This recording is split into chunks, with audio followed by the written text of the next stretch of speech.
Okay, how's it going, everybody? I hope you're all doing well. Okay, well, so in today's episode, I thought I'd try something a little bit unusual.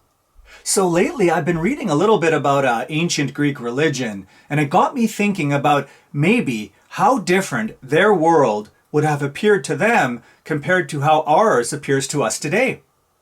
I mean, imagine walking out into the countryside as an ancient Greek, outside of the narrow city streets. It must have been like walking in a numinous realm. Practically every aspect of it teeming with divine life. The primordial holy sky above you, and below your feet, the sacred soil of the broad-breasted Mother Gaia. Round any bend, and you might run into goat-footed Pan, the god of wild nature. And the stone path that you're walking on, well, Hermes is in there, making sure that you don't get lost. And all those figurines and statues and altars that you pass, all shrines to the likes of Artemis and the shining Aphrodite. And when you get to the caves and grottos, what a sight and a feeling that must have been. I mean, caves were the oldest temples, the first places of worship and sacred spaces where initiatory rites took place. Inside of them, invisible and obscure powers lived, haunts of the numinous. And let's not forget the springs of water in there too, where many nymphs made their home. And then when you get back out into the light again, maybe you run into streams and pools of cool water, all carpeted by flowers, which you follow until you hit the clear white river with its bank clothed by poplar, and with it a profusion of ivy all around. I imagine every stop along the way must have been a real festival for the eyes and a deep source of spiritual fulfillment.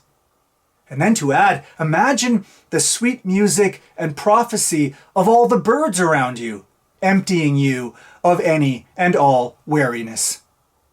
And then finally, you get to the mountains, the meeting place of heaven and earth. I mean, to walk on mountains must have been like walking on divine, untrodden ground. It must have felt like entering the real home of the gods. I mean, Zeus certainly claimed the mountaintops as his own. So, what gratitude and love your journey into the countryside must have left you feeling. And what is love, after all, but the oldest of the gods, Eros, that god hatched from darkness and chaos, the lamp holder god, the one who shone the first light onto the world, revealing all its beauty and power.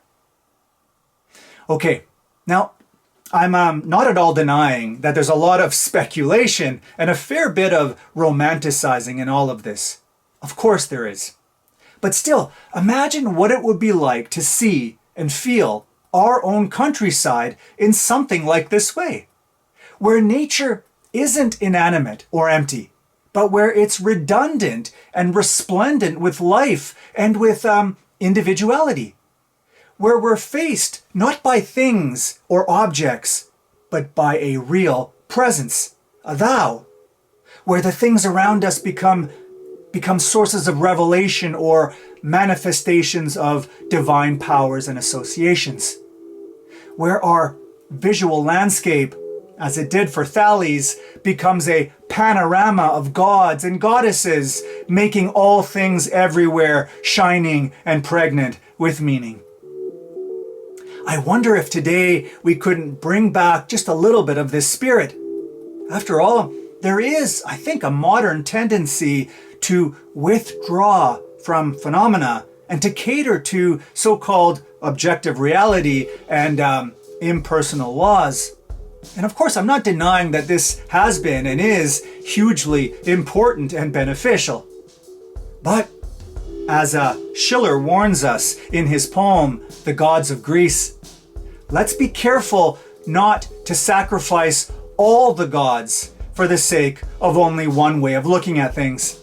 Because as he cautions, to enrich the worship of the one, a universe of gods must pass away, leaving us with little but a dead timepiece where godless nature creeps. Bye for now.